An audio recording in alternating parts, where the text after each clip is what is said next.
today's video is going to be primarily about circles. The first thing we're going to do is talk about arc length, and then we're going to talk a little bit about how to find the area of a sector of a circle. So we're going to start with arc length. So arc length is simply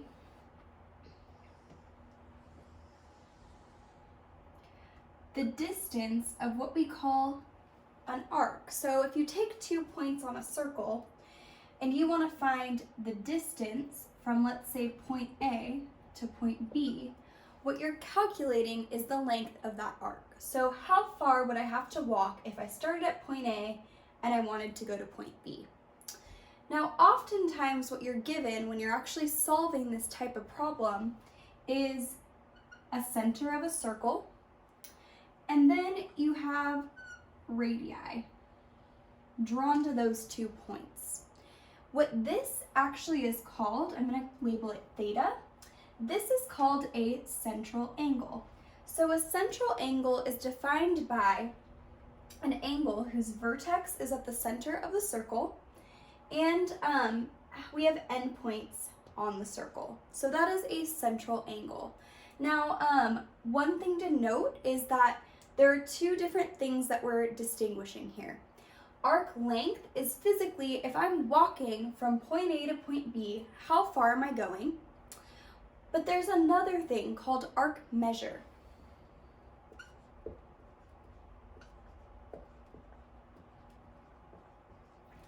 So keyword is measure. An arc measure is essentially a degree measure. So how many degrees is this arc? Now, the measure of an arc is equal to that central angle that circumscribes the arc. So let's say this angle right here was 30 degrees. Then the measure, this is notation for measure of an arc, measure of arc AB is also 30 degrees. Now, this is relevant because if you're looking at this, the distance from A to B, that's only a fraction of the distance you'd go if you started at A and you went all the way back to A, okay? That distance, when I start at A and go all the way back to A, that's what we call the circumference. So circumference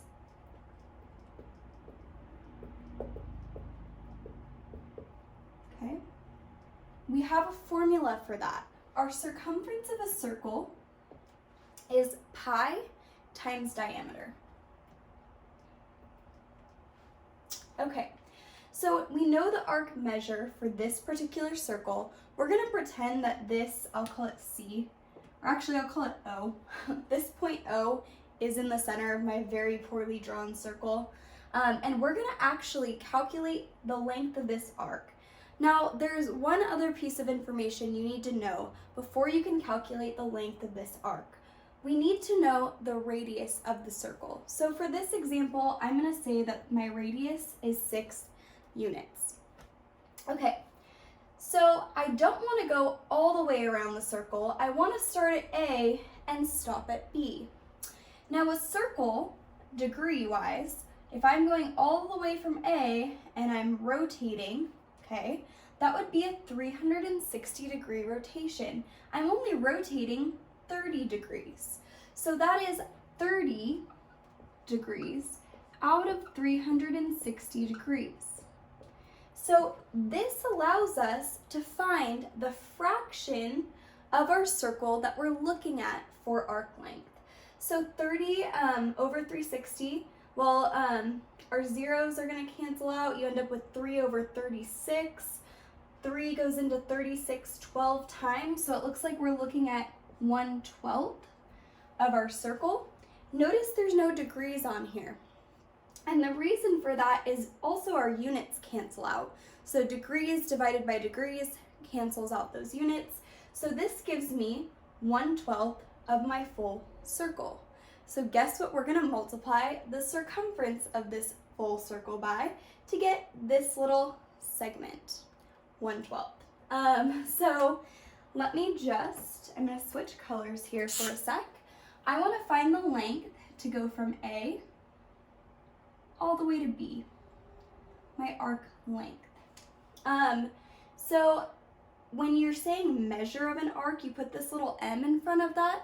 But if you're just talking about the length of your arc AB, you just use AB with a little arc symbol over it without the m in front. So the length of arc AB, okay, I only want a 1/12 of my circumference, so it's 1/12 times pi times, and then my diameter. Now if my radius is 6, my diameter is 12, okay? A radius is half of our diameter, or 2 radii make up our diameter. So our diameter is 12, so times 12. So the length of arc AB, okay, so now we just have to do some simplifying. It kind of depends on preference for your teacher. I'm one of those teachers that really likes you to use or leave your answers in exact form. So I'm going to leave it in terms of pi. You could always punch it in your calculator and get a decimal, but I'm going to leave it in terms of pi. 1/12 of 12 is just 1, so I'm left with 1 pi, or pi. There aren't any units given here, so I'm just going to say the length of arc AB is pi units. Sometimes these problems will give you actual units to work with, like centimeters or feet or inches. You just specify that there in your answer. Okay, so we covered arc length. Now we're going to cover area of a sector of a circle. All right, so moving on to area of a sector of a circle. Before we really dive into this, what we're going to have to do is define some things first. So first, well, what exactly is a sector? So if I have a circle, once again, we're going to pretend this is actually a well-drawn circle. I am awful at drawing circles. I should probably invest in one of those compasses for whiteboards. And then we have a center. Once again, we're going to guess that that's in the center, even though I'm sure it's not. And I'm going to call this center point O. Well, all a sector is, and this should look really familiar from the first part of this video, is a fraction or a slice of a circle. Notice though that my sector, its origin, or I guess you could even call this a vertex, is at the center and then ends at some, it has endpoints, that are on the circle. So this looks just like that central angle that we defined in the last piece. So this right here is a sector. You can think of if you had a piece of pizza and you perfectly were able to slice all of these slices right down the center, each of those slices is a sector. So what we want to do is find the area of just one sector of a circle. So all of this space right here, what is the area of that? Okay, well the first thing we need to know is we need to know our area formula for a full circle. So area of a circle is A equals pi r squared. So pi times radius squared. So we definitely need to know the radius in order to solve these kinds of problems or determine it in some way. We also, however, need to know what fraction of our circle we're working with. So you guessed it, we also need to know what the central angle is. So we're going to work through an example together. So let's say that my central angle for this problem was 60 degrees. Just like what we determined last time, and once again I'm going to label these points right here, A and B, we had to determine the measure of this arc. So measure of the arc, and it's equal to my central angle, so it's 60 degrees, okay? So I'm taking, instead of the full 360 degrees of the circle, I'm only taking that 60 degree chunk. So I'm going to use this 60 degrees and make it a fraction over 360 to figure out what fraction of my circle I'm actually working with. So 60 degrees over 360 degrees. So our zeros are going to cancel out there. 6 over 36. 6 goes into 36 exactly 6 times. So it looks like this simplifies to 1/6. So instead of my full area, my slice is 1/6 of my whole circle. So all we need to do to find the area of this sector is take my area of my full circle and multiply it by 1/6. Okay, so let's find the area of our sector. I don't really know any great notation for this, so I'm just gonna say area of my sector. That way you know I'm referring to just this pink shaded area. So it's 1/6. Okay, 1/6 of pi r squared, so pi. Oh, and what are we missing? We need to know a radius. Let's use the same radius we were using in the last problem. So I'm going to give you that the radius of this circle is 6, just like what we were working with before.